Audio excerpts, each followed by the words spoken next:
ഇത് മാസ് മോട്ടോഴ്സിൽ നിന്നാണ് നമ്മുടെ ഹീറോ ഡ്യൂറ്റ് വണ്ടി വർക്കിന് കയറിയുണ്ട്. ഒന്ന് നമുക്ക് എൻജിൻ ഓയിൽ, അതേപോലെ തന്നെ ഇഗ്നീഷ്യൻ സ്വിച്ച് ലൂസ് കോൺടാക്റ്റ് കാണിക്കേണ്ട സൈഡ് സ്റ്റാൻഡ് സ്പ്രിങ്. ജനറൽ സർവീസായിട്ടാണ് വന്നത്, പക്ഷേ നമുക്ക് ഓൾറെഡി വർക്ക് ലോഡ് കൂടുതലായതുകൊണ്ട് ഞാൻ സർവീസ് ബുക്ക് ചെയ്ത് നെക്സ്റ്റ് അടുത്തൊരു ദിവസം പറയാം. അപ്പോൾ ഞാൻ അതിൻ്റെ ഓയിലിൻ്റെ ഭാഗം നമ്മളൊന്ന് അഴിച്ച് ചെക്ക് ചെയ്തതാണ്. അപ്പോൾ നിലവിൽ അതിൻ്റെ ഓയിലിൻ്റെ അവസ്ഥ ഇതാണ് കേട്ടോ. ഒട്ടും ഓയിലില്ല ഇതിനകത്ത് എൻജിനിൽ.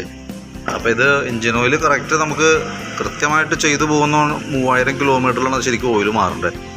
അപ്പോൾ ഇത് നമുക്ക് നിലവിൽ ഒട്ടും ഓയിൽ ഇല്ലാത്ത സ്ഥിതിക്ക് സ്വാഭാവികമായിട്ട് ഇപ്പോൾ നമ്മൾ ഓയിൽ ഒഴിച്ച് കഴിയുമ്പോൾ ഒരു വർഷം പുക വരാനുള്ള സാധ്യതയൊക്കെ ഉണ്ട്.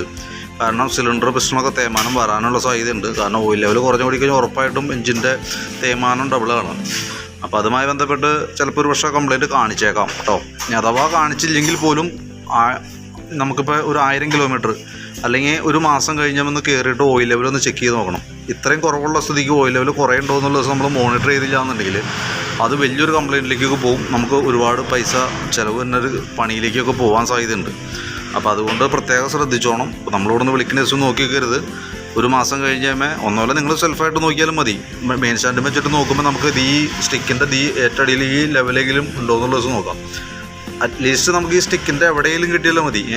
മാക്സിമം ലെവലാണ് ഈ കാണുന്നത്, മിനിമം ലെവലാണ് ഇത്. ഇതിപ്പോൾ തുറന്ന് നോക്കുമ്പോൾ ഇതിനകത്ത് ഒന്നും ഉണ്ടായില്ല. അതാണ് ഞാൻ ഓയിൽ അഴിച്ചിട്ട് കഴിഞ്ഞപ്പോൾ അതിൻ്റെ അളവ് നോക്കിയപ്പോഴാണ് ഈ ഒരു അവസ്ഥയിലേക്ക് കാണുന്നത് കേട്ടോ. അപ്പോൾ അതൊന്ന് പ്രത്യേകം ശ്രദ്ധിച്ചോണം.